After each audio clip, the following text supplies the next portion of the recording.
If you have to roll a 2+ to charge, don't roll a 1. Hey y'all, I'm doing another tier maker ranking of dueling characters, and today I am specifically doing Old Dominion. And don't forget to join my Patreon.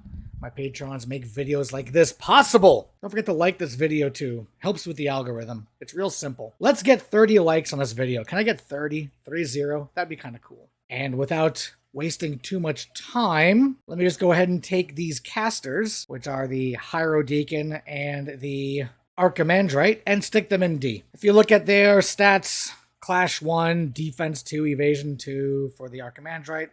The Hierodeacon over here is Clash 1, Wounds 4. I mean, they're not duelers. They just die. The mounted Strategos, typically the mounted versions of models, have those retinue options baked in. If you look at the base Strategos, you see how he's attack 4, wounds 5.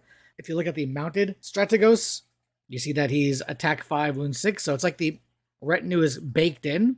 The issue is that if you wanted to take higher combat tier abilities, you can't do so, which I think in this case only matters.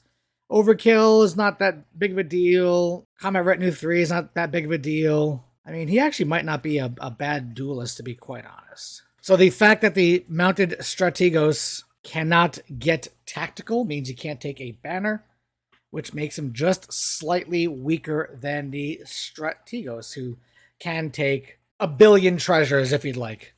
Now, in this instance here, I only have him with Combat 1, but if I wanted to, I can give him Tier 1, and then the banner works. Mounted Strategos is just inferior to Strategos, but the Mounted Strategos is actually a pretty decent dueler. I'm going to take the Mounted Strategos and put him under B.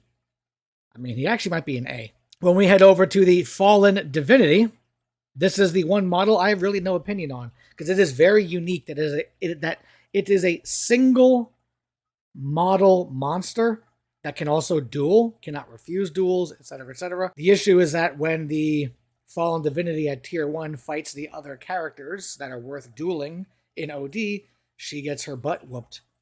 But I see potential in her overall against other factions, but remember, today we're just ranking based on other OD combatants, and for that, she has to either go in B or C. I'm going to stick her in B for now.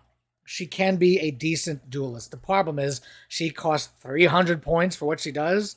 As a matter of fact, for 300 points, we're going to stick her in C. The real battle for Old Dominion is between the Ziliarch and the Strategos. The Strategos is the slightly more defensive cousin of the Ziliarch, and the Ziliarch is the slightly more offensive cousin of the Strategos. So what is the difference between the two? If you look at their stats, here is the Strategos and here is the Ziliarch.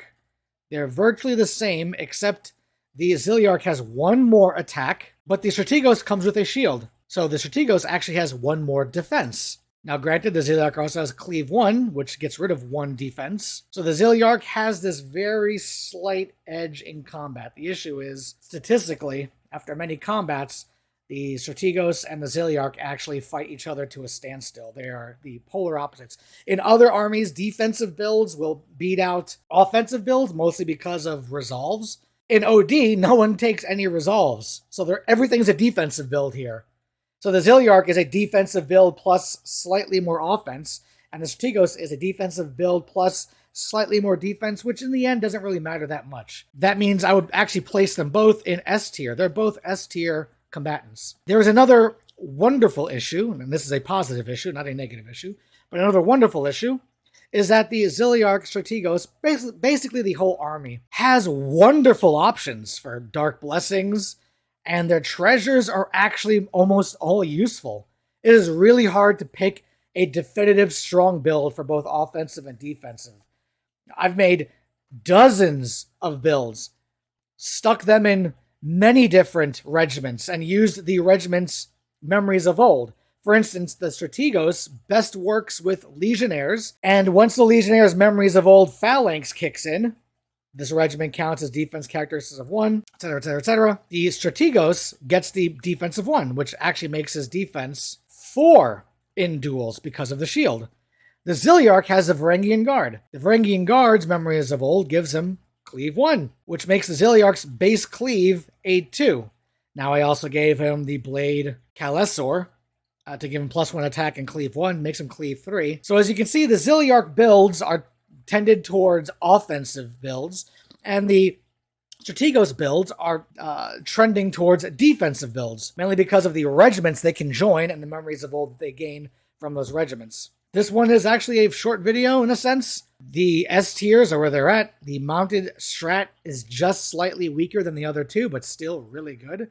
I don't really know where to put the Fallen Divinity in context to other armies, but in context to inter-combat, the Fallen Divinity beats the two casters easily, but she's also 300 points for what she does, and she loses to the other three combatants. So if you want to put her in B or C, that's fine. I'm going to put her in C just because she costs so much. And the two casters, the Hero Deacon and the Archimandrite, well, they're casters and they're wielding wet noodles. I have one more list to do. That's the Nords, and afterwards we'll be doing the inter-faction fighting. So thank you all for watching. And remember, when you need to roll a 2+ to pick an OD character to fight, just don't pick a Hero Deacon or Archimandrite. Peace.